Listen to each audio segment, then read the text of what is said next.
Hi, everyone. Good evening.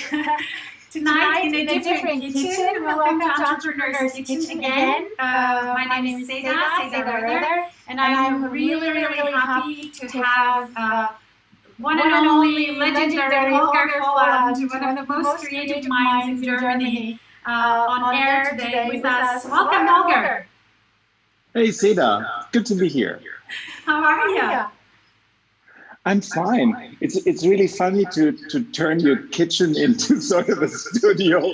So there are like I mounted three different lights here, but it's still kind of dark. So, and of course I have to clean up all afternoon. Thank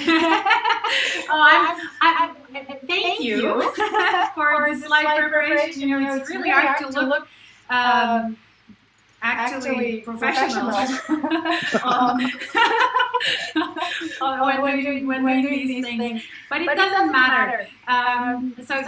Because the most important thing is the conversation. But before starting out with the conversation, I would like you to tell us what you will be preparing. Well, I'll be preparing a special dish that I know from my good friend Svenja from Mallorca, the island of Mallorca. And I hope that we get a chance to talk about her because she's a creative mind as well later. And the dish is called El Colonel. El Colonel is actually, it is a dish that has been served in the 60s.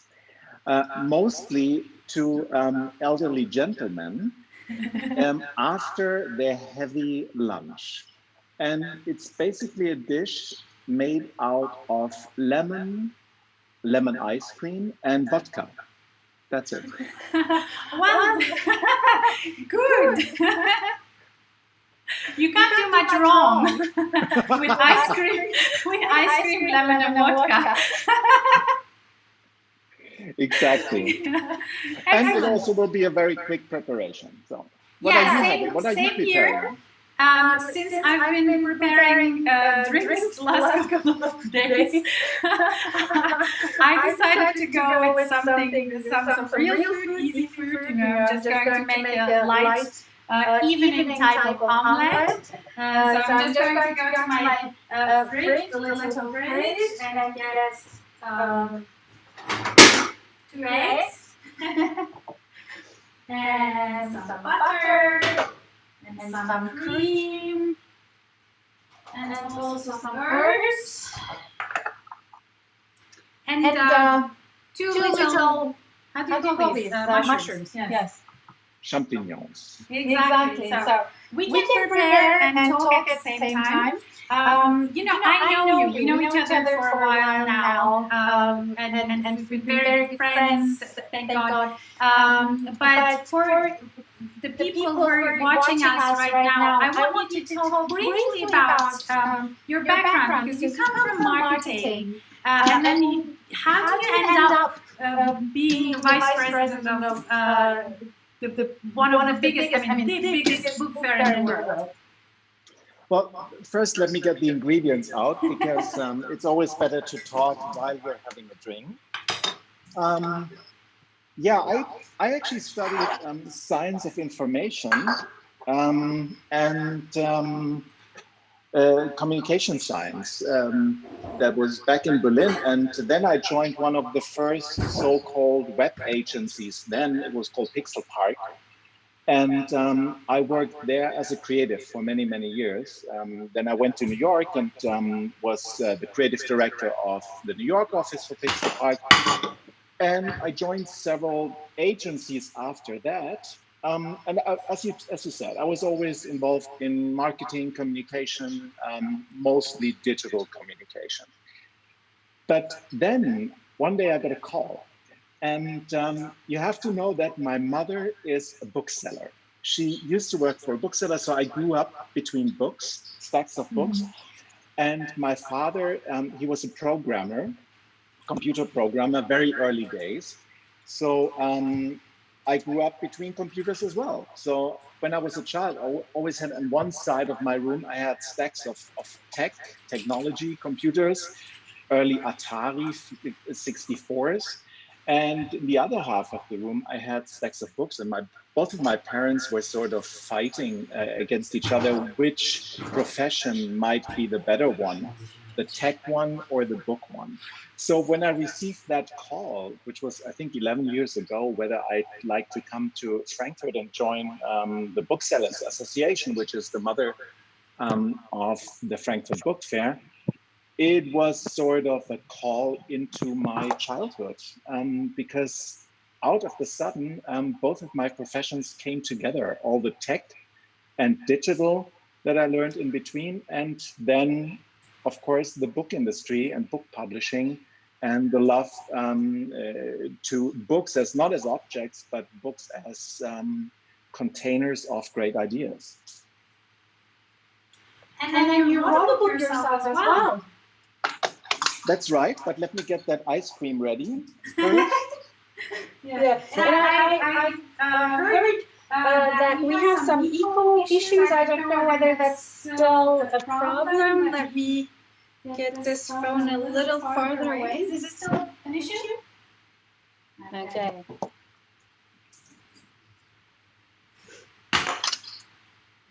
But is it working? I don't know. Oh. Well, I'm cooking. Okay, I'm cooking as well. So what I have here, Seda, have a look, is wonderful lemon sorbet. Ah. And in order to prepare that special dish, you remember the name is called El Colonel. Yes. You take a big spoon of it and put it into a frozen glass. Oh. Maybe a bit more. Okay, like this. Then you put the ice cream away.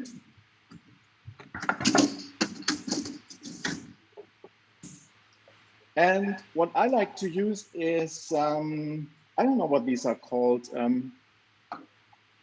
sugary lemon pieces. Oh, like Candice type of thing? Yeah, kandierte Früchte in German. Yeah. Where are you going, Seda?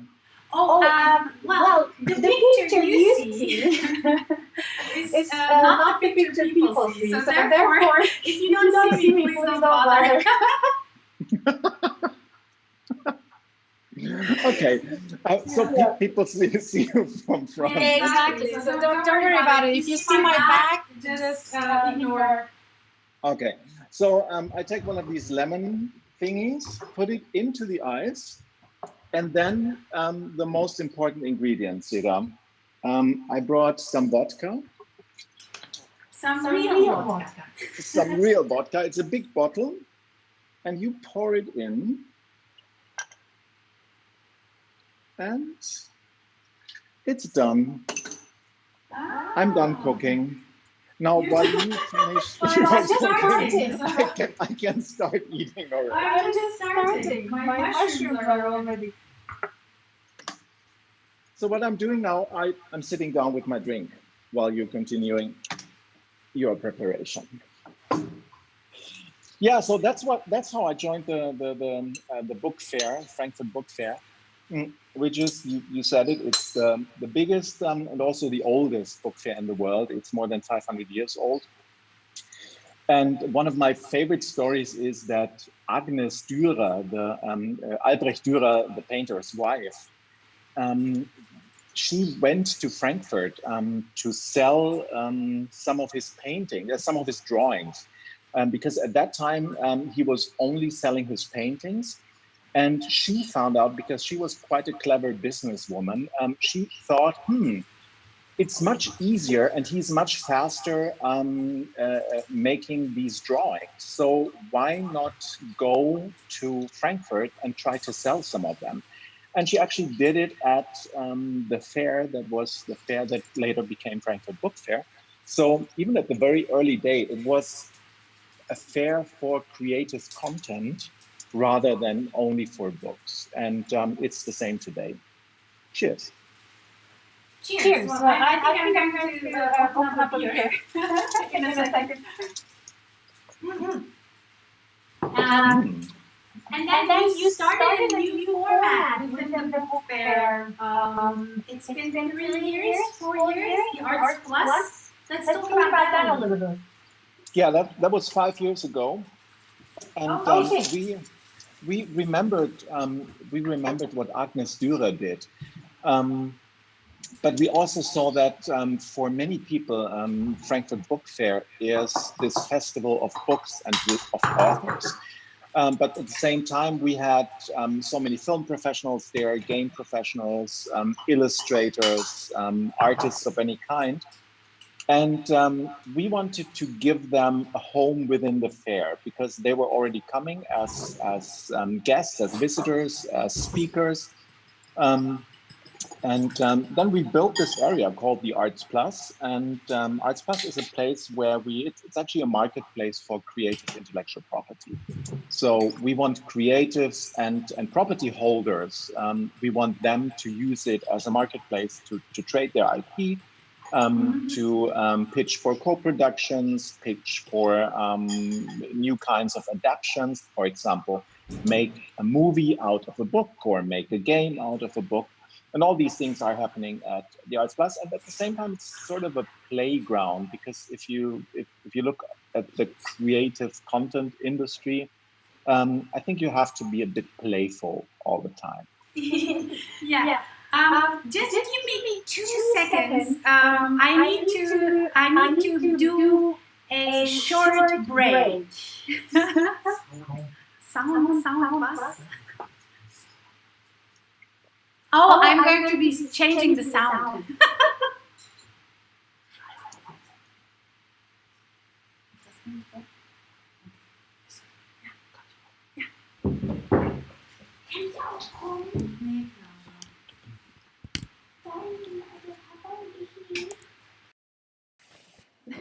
Wir müssen mal mit dem Sound was tun, die Leute bestimmt.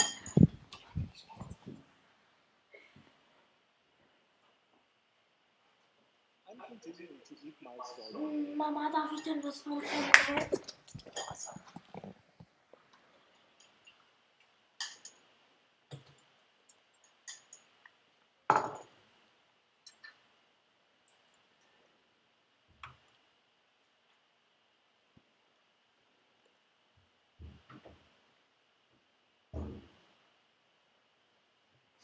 Mach mal da den Sound aus. Okay.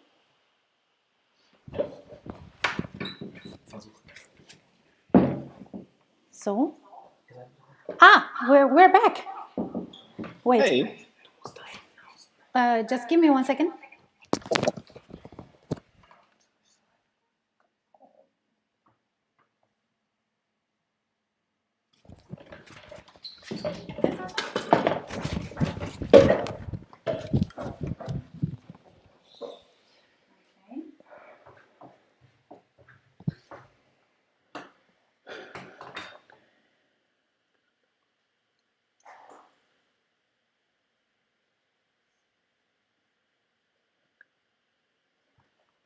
Hast du da alles aus?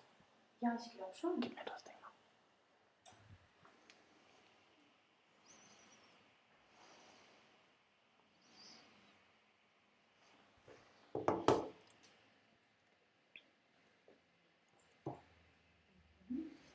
Ja. Jetzt steckst du dir das rein. Und da das Video Das wieder kannst du, anmachen? du kannst es lassen. Gib mir das Handy. Gib mir das Handy. So. Okay. Hey, you are back. Kann er dich hören? Can you hear me? I can hear you. Excellent. Yeah, I had I had to can't switch see to. you. You can't see me. Okay. No, wait. but that's okay. That's okay. Okay. Well, the problem is we had an echo issue, so we just fixed it. Yeah. Right? Yes, perfect. And now I mean, have after to, all, it's now kitchen I'm TV, kind right? of now I'm kind of bound. I have to work with the headphones and try not to make everything fall down at the same time. Yeah, but let's go back to the Arts Plus. It's not only that the content is quite progressive. You've been also bringing in really crazy stuff too. How was the reaction to all of that? Because I mean, Frankfurt Book Fair, it's still books, it's these physical products, and the public is not necessarily extremely open. Well, we saw that the public is actually more open than we expected them to be. But that's probably also because most people joining Frankfurt Book Fair are coming not because they're interested in the physical objects, but they're interested in the ideas that are spread by books. So when people come to the book fair, they're interested in authors, they're interested in storytellers, in people taking them to different worlds, or people helping them to understand the world better. So they're coming for the thinkers. And at the Arts Plus, we also have these thinkers. We just use different formats of storytelling. So it wasn't that hard to convince people to be a little bit experimental and join us. But at the same time, if you try to have a look into the future, also the future of storytelling, of course, there are always things that are a bit wagemutig, experimental, new, exciting, that you probably don't understand right away. But that's okay. I mean, we shouldn't make it too easy for people to discover the world. Well, I agree. And how about your book? Because I mean, some of the machines, for instance, and some of the content you bring to the Arts Plus is not even created by humans. It's created by artificial intelligence and by self-organizing computer programs. So, and you wrote a book about this in German. I think 2 years ago it was published, right? Yeah, that's right. So how about let's talk about the book a little bit. The creative power of the machines. Can machines be creative, Hollger? Well, that is the question. That is the big question. I wrote that book after we 3 years ago had a conference, a small conference called Creative AI Summit in Frankfurt, and we collected different speakers and people and artists and ideas around that topic of, can machines be creative? And well, I have two answers to that, as you might expect. One is yes and one is no. Well done. So maybe the yes answer first. Machines are able to create output that can be mistaken for creative output. So machines can compose new pieces of music. They can write texts. They can even compose videos, music videos. They can compose paintings. We've seen all the examples. And if you look at it, sometimes it looks like a piece of art and it looks quite real.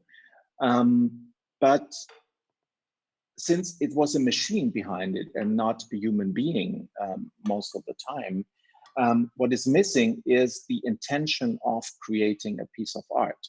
So the yes answer is machines can create something that feels, looks, sounds like art.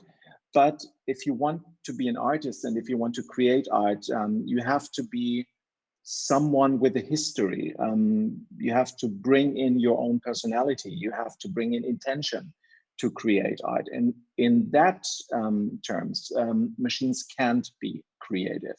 But I think this is going to change pretty fast, because if we look at what AI and machine learning are able to do these days, then I'm quite sure that probably in 2 or 3 years, those creations can be even more convincing than they are today. And who knows, maybe we all listen to Fahrstuhlmusik, elevator music, created by machines in 3 years from now. It feels like we are already. maybe we are already, because after all, you don't have to pay any musicians, right? You just program software to create something that sounds like someone you like, and then you have that sound like music. Yeah, but why do we think that intention matters? Why is it so? Is it because I mean I know artists who intentionally challenged that kind of view as well. Look at people from history like John Cage, right? He said he would just coincidentally create music and he would toss coins, and and he always said, I want to hear something I didn't intend to hear. Also there are a couple of artists who sometimes just put some sort of context, but you as an observer fill everything else in yourself, so you're kind of like the co-creator. So is this all obsolete when we say art needs to be intentional? Well, if you look at artists like John Cage, even he made sure that his name was on the recording, right? So he did see himself as the artist using the machine, and he used the machine to create something that was probably not intended by him. But the whole concept, the whole idea of creating a machine or using a machine that creates something that sounds unintended, that whole idea is a piece of art on its own, right? So he was an artist with intention. Yeah, but you're right. We might lose that idea within the next years, because of course there is art, and there always has been art around that was created by the studios and not by the artists themselves. That was created by helpers.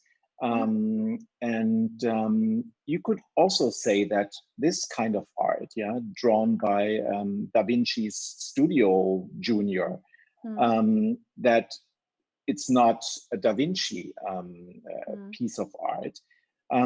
But we've been arguing about that for many centuries. So I really doubt that we will solve the problem within the next years. And also, I think, I mean, I see the technology just as a tool. When we look at all these programs that intend to create art, that are also composed by computer scientists. So do computer scientists now become artists? Well, absolutely. Code is art, right? Yeah. So of course, computer scientists and coders are also sometimes artists, and they create something that creates something. So in the end, they're the master artists.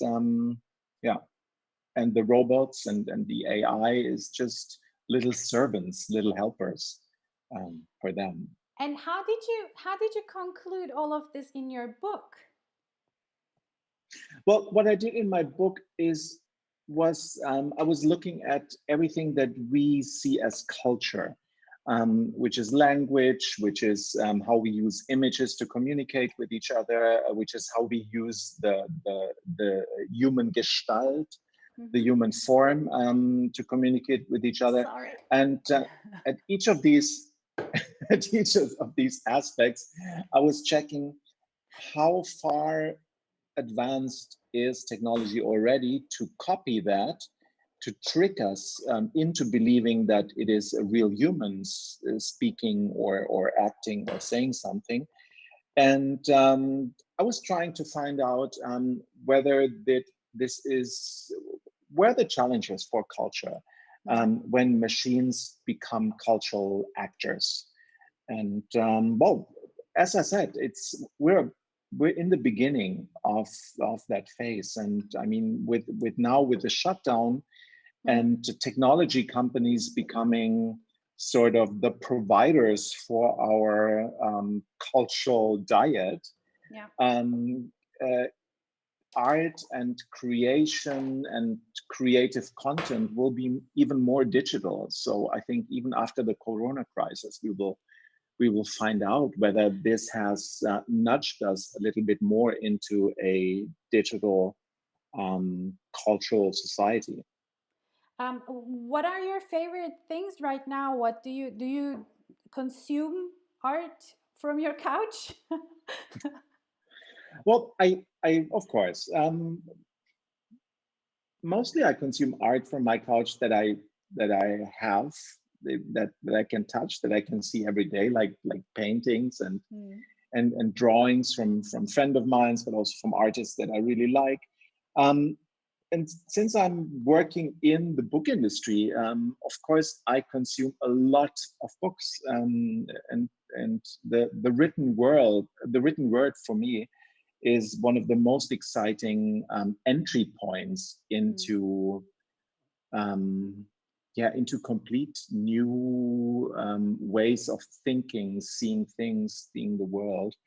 And actually, at the moment, I'm trying to read very basic things, basic not in a way that they are simple, but I try to read things about people who use their creativity to create something completely new and exciting without probably even noticing how extremely fast forward and advanced and creative they were. Cheers, Seda. Cheers. I'm going to take a glass. That's good. That's good. But I mean, I wouldn't mind you drinking I out know. of the out of the bottle.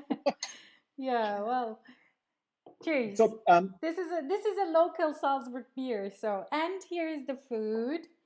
Look, ta-da! mine is already gone already. Oh, make yourself another I drank it. one.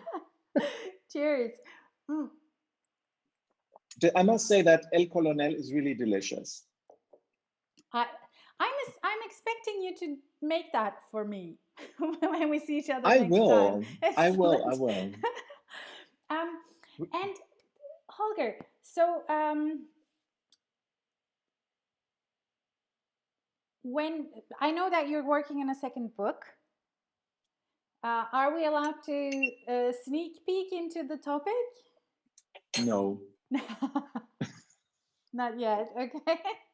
Well, Well, we're not allowed to talk about it yet, but because I'm still negotiating mm-hmm.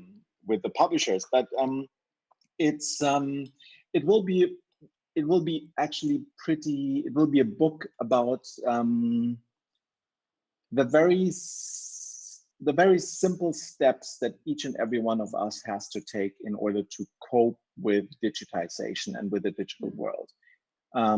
Because when I attended a few months ago, I attended a conference, and I was moderating Hubertus Heil, the German, I don't know how, Minister for Work. Is that the right? Yeah. Labor So he's the Ministry for labor, right? Yeah. Mm-hmm. So he was the minister. He is the minister for labor. So I interviewed him on the one hand side, and then Sabine Bendig, the CEO of Microsoft Germany, on the other side. And in that session, he said, Hubertus Heil said, that the German government and the tech industry are expecting that through the next years, we will have more than 4 million new jobs coming out of digitization of our world and of our life. But he said at the same time, around 2.23 million people will lose their jobs to digitization. And if you look at the workforces and labor forces in countries like Germany right now, we see that we already have many unemployed people who are not able to take over these great digital jobs that will come in the future. So we have to do a lot of education, and we have to do a lot of convincing people that digital is something that really, really is important for each and every one of us. We have to learn to live in a digital world, and we have to cope with all the challenges that come out of that. And my next book will be about that. It is going to try people to help getting into that next step. Awesome. That's very, very important. And Not more. and since, I mean, I assume you're also kind of self-quarantined more or less, right, in Germany, and probably you have lots of time, or I mean, trying to have some time to write. But how? I mean, let's talk about this a little bit, because you're in a fair business. That's the core of the things. How are you expecting the whole Corona crisis is going to affect the book fair and things like that? Yeah, I mean, we already saw that in the first month of this year, many book fairs have been cancelled. London Book Fair has been cancelled. Bologna Book Fair, BEA is being postponed. The New York Book Fair, and Leipziger Buchmesse in Germany as well have been cancelled. So for the whole industry, but also for readers and for publishers and for authors and for the booksellers, don't forget the booksellers. For them, this is an incredibly hard time, because they use the fairs and they use all the media buzz happening around the fairs to promote their books and to make people being interested in authors' ideas and new publications, and then go to the bookstores and buy the book. And this all sort of stopped. So what I really love at the moment is how the industry is reacting to that. Because it's so incredibly creative in finding new channels, using social media, using hashtags, using new platforms, inventing small kitchen conferences like ours here, inventing new things to bring books and authors to readers. And yeah, of course, I mean, for us, being not only the organizers of Frankfurter Buchmesse in October, but also organizers of many collective stands and small fairs all around the world all the year, of course, we have been suffering in these first month of the year as well, because many of the fairs that we usually organize collective stands at didn't happen. We expect Frankfurt Book Fair to happen in October. Yes, and please. actually, yeah, I mean, actually, this is something that I have the feeling that many people are looking so forward to, because of course you can create all the virtual gatherings, but at the same time, it's so important that sometimes you are able to touch each other, hug each other. I know. I'm looking forward to hugging also. I feel, yeah, it's so horrible that if you run into people while you're doing your daily grocery shopping, you run into people and you're not allowed to say proper hello, like shake their hands or hug them or whatever, even if they're close friends.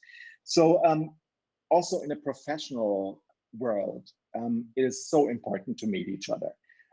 So yeah, I would, if I could, I would so fast forward the next 3 months and then dive into September already and prepare the fair. Yeah, and what are you doing now? I mean, in this time of staying home until. Well, it's never boring, because what people don't know is that we usually work 12 months for preparing that one event happening in October. So at the moment, we are curating the program that is going to happen at the stages. We're planning a new conference format at the Arts Plus. We're going to have a new center for creative intellectual property, matchmakings, pitchings, and so on. And all this has to be prepared. It has to be planned. We are working on invitations. We're talking to speakers and authors. So we have a lot to do at the moment. But again, at the same time, it's also really interesting to see how that working at home mode sort of slows down things a bit. And this can also be a good thing, because for example, today I have to tell you that story because it's the greatest story that I've heard for many years. So At the moment, if you talk to colleagues, like today, I talked to my colleague Katja, and it's not you rush into a meeting, then you discuss and you run out. You also ask each other, hey, how are you doing these days? How is it going? Is your home office good? Do you have kids being in the background and so on? And you have time to chat a bit. And today, while we were chatting, Katja told me this story about Gustav Messmer. I don't know, have you ever heard that name? No. Sida? You have to read about him. He's also called the Icarus of Lautertal. And Gustav Messmer, he was born in 1903. Mm-hmm. And when he was something like 20, he attended a church service in this small community he lived in. And at the end of the church service, he stood up and he shouted, "This is all a big fake. This is not the real blood of Christ. This is not the real body of Christ. It's all a big fake." And they put him into a loony bin. They put him into an asylum just for standing up and saying that. But No. he was perfectly sane, that guy. So he had to stay in the asylum for, I think, more than 60 years. Oh, wow. He tried to escape more than 15 times. He was always caught and brought back. And during all these years, he was working like a maniac, drawing, painting, writing, creating things. They would never take that serious. So if you look at the books from these early asylums, they write things like, yeah, he's trying to tell us weird stories about how he could fly. And what he did all these years is invent flying machines. And this was his coping mechanism of escaping his jail. That's So he was amazing. drawing and writing and inventing flying machines because, and that was the only thing probably that kept him alive during that time, even during the Nazi time, by the way. So Wow. in the end, 10 years before his death, which was in 1994, so just 30 years ago, in these last 10 years, he was put into a home for elderly people. And they finally took it serious, what he did. So they started publishing his writings. They gave him a workshop where he could try out new things. And every Sunday, he used one of his flying machines. It was mostly bicycles with wings. And every Sunday, he used these flying machines to fly down a hill in that local village. And people started attending these events. And then they called him the Icarus of Lautertal.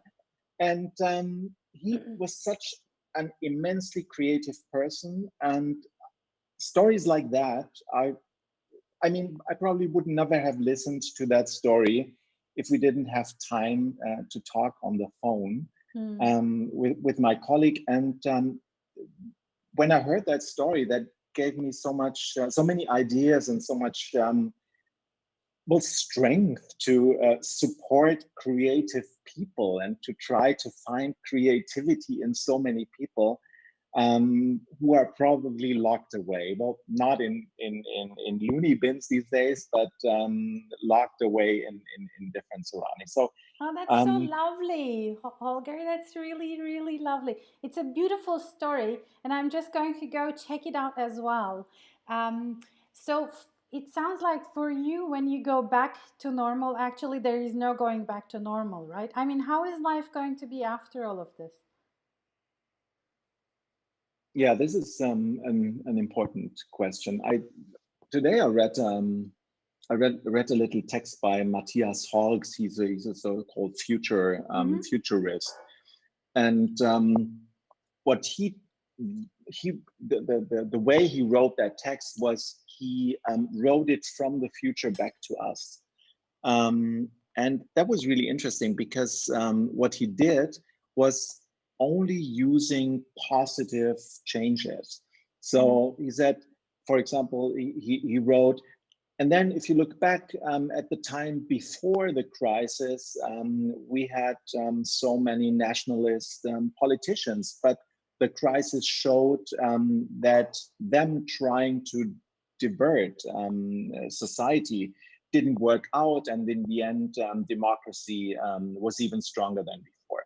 I mean, this might sound a little naive, but I like the way of looking into the future being a better version of now, and hopefully this crisis can help us to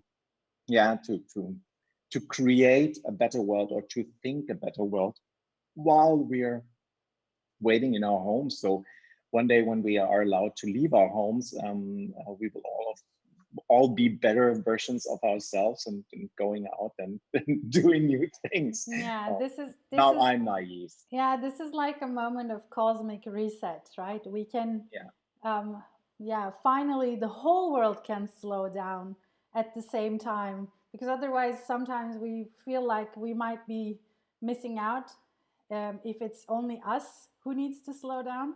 But if it's everyone, then it kind of is like an opportunity for a cosmic reset. Exactly. Hollger, thank you so much. This was such a lovely, lovely chat, and it's over. It's time flies, and it's a good thing. And I'm looking forward to coming back into my kitchen on Monday. And I would like to thank you for joining us and inviting us into your kitchen. And looking forward to seeing you soon in person, and hopefully also hugging. Absolutely. And Sida, let me add one thing. It's so important what you and Matthias are doing these days.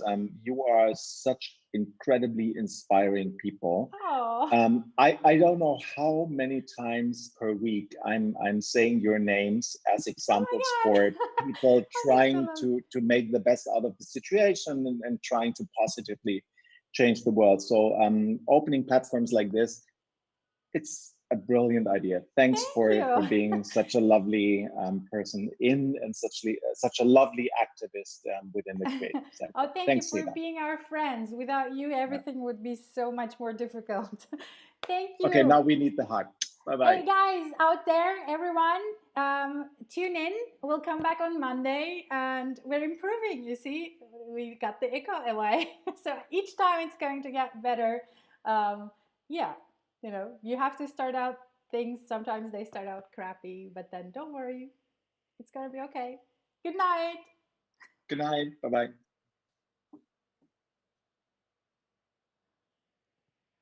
Ja.